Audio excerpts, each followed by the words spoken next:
Skandale për rishfet dhe korupcion sërish e trondisin sektorin e bujqësisë. Mbrëmë arrestua drejtori Inspektoratit Shtetëror për Bujqësi, Vasja Anakiev, për shkak të dyshimit për marrje rishfeti prej 50.000 eurove. Anakiev është nënkryetari i Partisë Socialiste të Maqedonisë, lideri së cilës është Ljupço Dimovski, zëvendëskryeministër aktual për sistem politik. Si drejtor ishte emëruar në korrik 2024.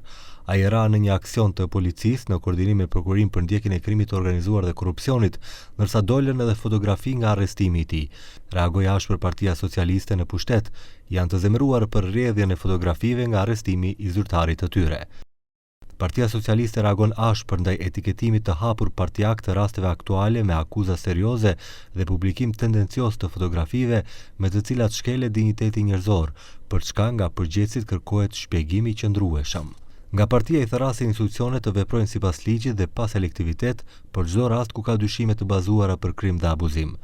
Reagoi edhe opozitarja LSDM, thonë se bujqit janë pa para sepse kriminalet në pushtet po i vjedhin.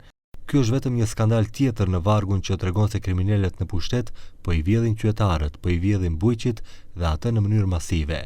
Programi IPART 3 me vlerë 130 milion euro u pezullua pikërisht për shkak të skandalit korruptiv të VMRO-s, ku drejtori i Agjencisë për Mbështetje Financiare në Bujqësi dhe Zhvillim Rural u arrestua gjithashtu me rishfet prej 50.000 eurove.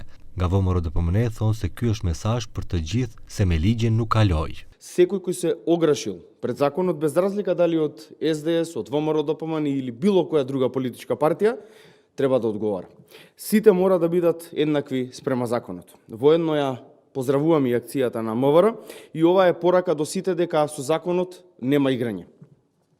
Дополнително ние не очекуваме ова да го разберат колегите од СДС, затоа што тие се уште една иста криминална банда која што сака да дојде на власт само за повеќе да краде. Anakiev është drejtori i 2 që arrestohet për rishfet nga sektori i bujqësisë. Në nëntor të vitit të kaluar u arrestua drejtori i atëhershëm i Agjencisë për Mbështetje Financiare në Bujqësi, Ile Stojlev, për keqpërdorime në paratë e IPART-it. Stojlevit i premtonin 50.000 euro, ndërsa policia e kapi me 400 euro të para që ja kishte dhënë ish-ministri Xhedet Nasufi, i cili nga ana tjetër ofronte rishfet prej 50.000 euro për të pranuar një projekt një kompanie nga Struga dhe për të marrë mjete nga IPART. Përveç këtyre dyve, ndër të akuzuarit janë edhe në punësit shtetëror të Drejtorisë së Republike dhe nga Bujqësia.